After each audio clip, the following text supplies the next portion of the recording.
এটা সিরিজ প্যারালালের একটা math problem. তো এখানে বলছে what are the reading of ammeter and voltmeter. That means এই যে এখানে এই অ্যামিটারটা আছে এটার রিডিং, আর এই যে ভোল্টমিটারটা আছে এটার রিডিং বের করতে হবে। Also find the total resistance. That means এই যে সার্কিটটা আছে এটার টোটাল রেজিস্ট্যান্স বের করতে হবে। আমরা টোটাল রেজিস্ট্যান্সকে কি হিসেবে চিনি? টোটাল রেজিস্ট্যান্সকে আর ইকিউ হিসেবে চিনি।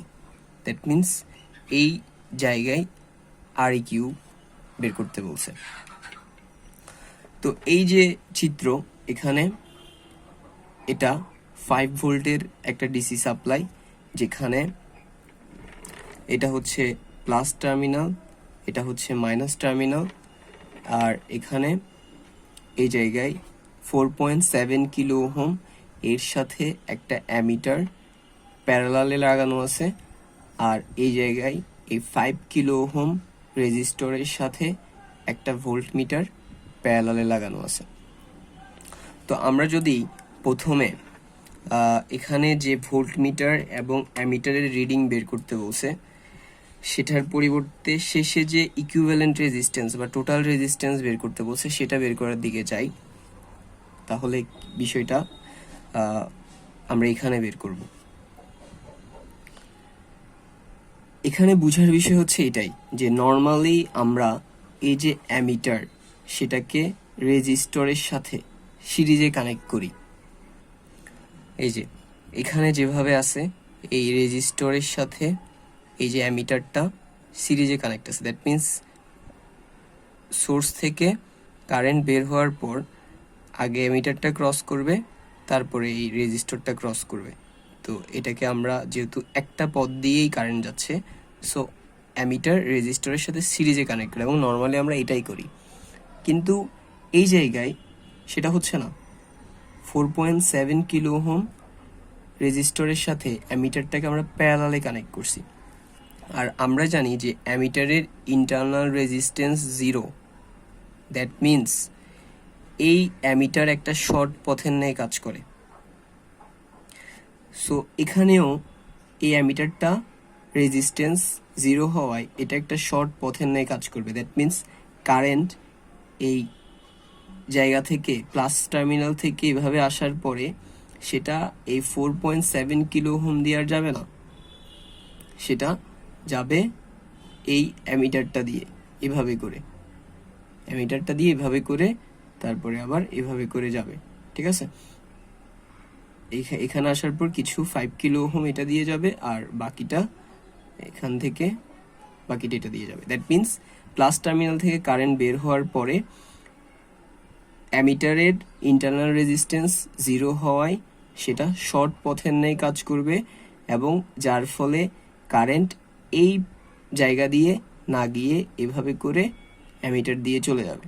দ্যাট মিন্স আমরা বিষয়টাকে বলতে পারি, এভাবে বলতে পারি, এই যে কারেন্ট বের হচ্ছে, বের হয়ে এই জায়গাটা 4.7 কিলো ওহমের রেজিস্টরটা ওপেন হিসেবে কাজ করবে, আর যেহেতু একটু আগে বললাম অ্যামিটারের রেজিস্ট্যান্স 0 হওয়ায় সেটা একটা শর্ট পথের ন্যায় কাজ করে, তো কারেন্ট তারপরে এটা দিয়ে এসে এভাবে করে যাবে।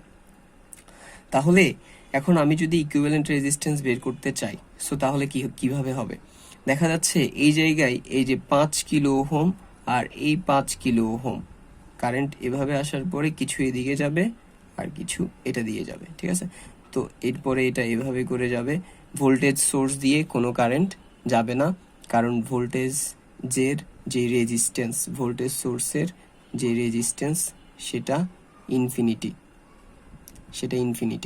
ঠিক আছে, সো এটা একরকম ওপেন এর নিয়ে কাজ করবে। সো এদিক দিয়ে যেটা আসছে সেটা এইভাবে করে চলে যাবে, ভোল্টেজ সোর্স দিয়ে কিন্তু যাবে না।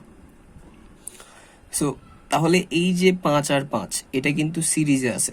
সো আমরা কি করলাম, লিখলাম যে 4.7 কিলো ওহম ইজ ক্যান্সেলড।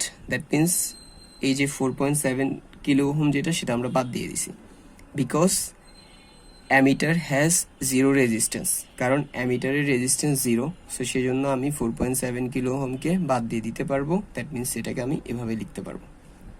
তাহলে এবার আর ইকুইভ্যালেন্টটা কীরকম হবে?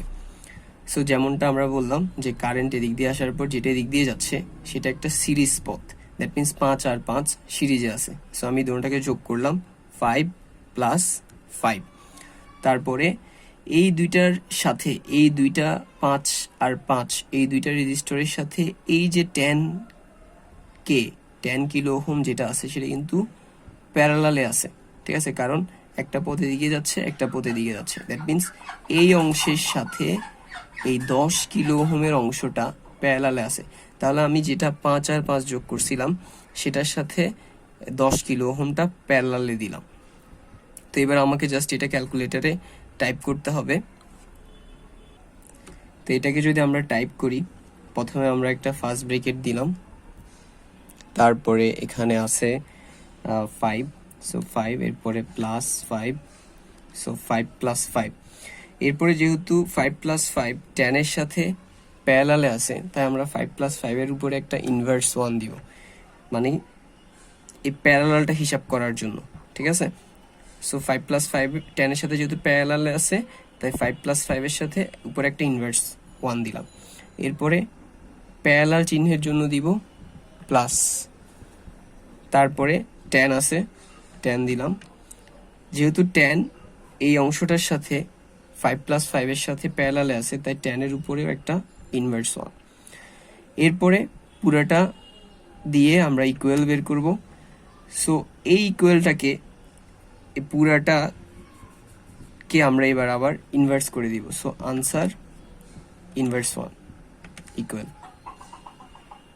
আনসার আসছে 5 কিলো ওহম। দ্যাট মিনস এটার আনসার 5 কিলো ওহম। এই যে আমরা আনসার দিয়ে যে কাজটা করছি এটাকে আমরা কিন্তু চাইলে একবারেই করে ফেলতে পারি। প্রথমে আমি দুইটা ব্রেকেট দিব। সো 5 প্লাস 5 আছে, 5 plus 5 bracket close. So 5 plus 5 যেহেতু 10 এর সাথে প্যারালালে আছে, তাই ইনভার্স 1, তারপরে প্যারালাল চিহ্নটার জন্য প্লাস, এরপরে 10 আছে 10 দিলাম, ইনভার্স 1, ঠিক আছে, কারণ ইনভার্স 1 এই জন্যই কারণ 10 5 প্লাস 5 এর সাথে প্যারালালে আছে। সো বিষয়টা হচ্ছে খুবই সিম্পল, যেই প্যারালালে থাকবে তার উপর ইনভার্স 1, আর প্যারালাল চিহ্নের জন্য এই যে প্লাস, ঠিক আছে। তারপরে আমি শুরুতে যে দুইটা ব্রেকেট দিছি তার একটা এখানে ক্লোজ হয়েছে, সো আরেকটা ক্লোজ করে দিব। সেটা ক্লোজ করার পর যেহেতু এই পুরা জিনিসটা একসাথে প্যারালাল, তাই এটার উপরে আবার ইনভার্স 1, সো ইকুয়াল দিয়ে দিলে আগের মতোই 5 আসছে, ঠিক আছে। সো এটার আনসার 5 কিলো ওহম। তাহলে আমরা এই যে টোটাল রেজিস্ট্যান্স সেটা এখানে বের করে ফেলছি। এবার বের করব অ্যামিটার রিডিং। তো অ্যামিটার তো এই জায়গায় কানেক্ট আছে, দ্যাট মিনস এই চিত্রের এই জায়গায়। এখন আমরা যদি একটু খেয়াল করে দেখি যে এই সার্কিটের পুরো সার্কিটের টোটাল যে কারেন্টটা সেটাই কিন্তু এই জায়গাটা দিয়ে ফ্লো হচ্ছে। দ্যাট মিনস আমি যদি সার্কিটের টোটাল কারেন্টটা বের করে ফেলি তাহলে কিন্তু হয়ে যাচ্ছে, কারণ পুরো কারেন্টটাই এদিক দিয়ে ফ্লো হচ্ছে, টোটাল কারেন্ট যেটা। তারপরে ওই টোটাল কারেন্টটা এখানে দুই ভাগ হচ্ছে, তাহলে আমি টোটাল কারেন্ট বের করে ফেললে অ্যামিটার রিডিং বের হয়ে যাবে। তো অ্যামিটার রিডিং আই ইকুয়াল হচ্ছে V/R। সো যেহেতু আমি এটা টোটাল কারেন্ট বের করব, তাই আমাকে ভি এর মান বের করতে হবে টোটাল ভোল্টেজ। তো আমরা যেহেতু এখানে 5 ভোল্ট সাপ্লাই দিচ্ছি, তাহলে টোটাল ভোল্টেজ 5 ভোল্ট। আর রেজিস্ট্যান্সও তাহলে টোটাল রেজিস্ট্যান্স ইউজ করতে হবে। আমরা এখানে টোটাল রেজিস্ট্যান্স বের করছি 5, সো 5 বসাইলাম। 5 আর 5কে ভাগ করলে আনসার হচ্ছে 1। কিন্তু এখানে একটা বিষয় হচ্ছে, ভোল্টেজটা ছিল ভোল্টে কিন্তু রেজিস্ট্যান্সটা ছিল কিলো ওহমে, ঠিক আছে, এই যে কিলো ওহম। সো শুধু ভোল্টকে আমি যদি শুধু ওহম দিয়ে ভাগ করতাম তাহলে আনসার অ্যাম্পিয়ার আসতো, কিন্তু এখানে তো আমি ভোল্টকে কিলো ওহম দিয়ে ভাগ করব, তাহলে আনসার আসবে কিলো ওহমের উল্টাটা হচ্ছে মিলি। দ্যাট মিনস এখানে যে 1 আসছে সেটা 1 মিলি অ্যাম্পিয়ার। এবার আমরা ভোল্ট মিটার রিডিং বের করব। এখানে এই যে 5 ভোল্ট আছে, এটার প্লাস টার্মিনালের এতটুকুর মধ্যে যেহেতু কোনো রেজিস্টর নাই, দ্যাট মিনস এই পয়েন্ট যে কথা এখানে এই পয়েন্টটাও একই কথা। সিমিলারলি নেগেটিভ টার্মিনালে এই এতটুকুর মধ্যে যেহেতু কোনো আর রেজিস্টর বা কোনো কিছু নাই, তাই এই পয়েন্ট যে কথা এটাও একই কথা। দ্যাট মিনস এটা হচ্ছে ব্যাটারির পজিটিভ প্রান্ত, এটা হচ্ছে ব্যাটারির নেগেটিভ প্রান্ত। যেহেতু এখানে 5 ভোল্ট, তাহলে এই পয়েন্ট আর এই পয়েন্টের মধ্যেও ভোল্টেজ 5 ভোল্ট। আর এখানে উপরের এই ব্রাঞ্চটা আর নিচের এই ব্রাঞ্চটা, এই দুইটা ব্রাঞ্চ একে অপরের সাথে প্যারালালে আছে, তাই এই পয়েন্ট আর এই পয়েন্টের ভোল্টেজ 5 ভোল্ট হওয়ায় উপরের এই ব্রাঞ্চটার মধ্যে ভোল্টেজ 5 ভোল্ট হবে, নিচের এটাতেও ভোল্টেজ 5 ভোল্ট হবে। এখন আমাকে যেটা করতে হবে, এই 5 কিলো ওহমের আড়াআড়িতে ভোল্টেজটা বের করতে হবে। তো যেহেতু এই দুইটা রেজিস্টর সিরিজে সংযুক্ত, তাই এটার ভোল্টেজ ড্রপটা বের করার জন্য আমাকে ভোল্টেজ ডিভাইডার অ্যাপ্লাই করতে হবে। তো সিরিজের ক্ষেত্রে ভোল্টেজ ডিভাইডার অ্যাপ্লাই করার জন্য আমরা কি জানি, তাহলে এখানে ভোল্টমিটার রিডিং ভিভি ইকুয়াল এই ব্রাঞ্চের টোটাল ভোল্টেজ, যেটা আমরা 5 ভোল্ট বের করছিলাম, সেটা যেই রেজিস্টরের আর ভোল্টেজ বের করব সেই রেজিস্টরের মান 5 কিলো ওহম, আর ডিভাইডেড বাই নিচে পুরো শাখার রেজিস্ট্যান্সের যোগফল। যেহেতু এখানে পুরো শাখার রেজিস্ট্যান্স 5 কিলো ওহম আর এটাও 5 কিলো ওহম, তাহলে 5 kilo ohm plus 5 kilo ohm, 5 আর 5 গুণ করলে 25 ডিভাইডেড বাই 5 আর 5 যোগ করলে 10, 25কে 10 দিয়ে ভাগ করলে 2.5 ভোল্ট। দ্যাট মিনস এখানে এই যে ভোল্টমিটার রিডিং সেটা হচ্ছে 2.5 ভোল্ট। সো এই যে এটা voltmeter reading. That's all for today.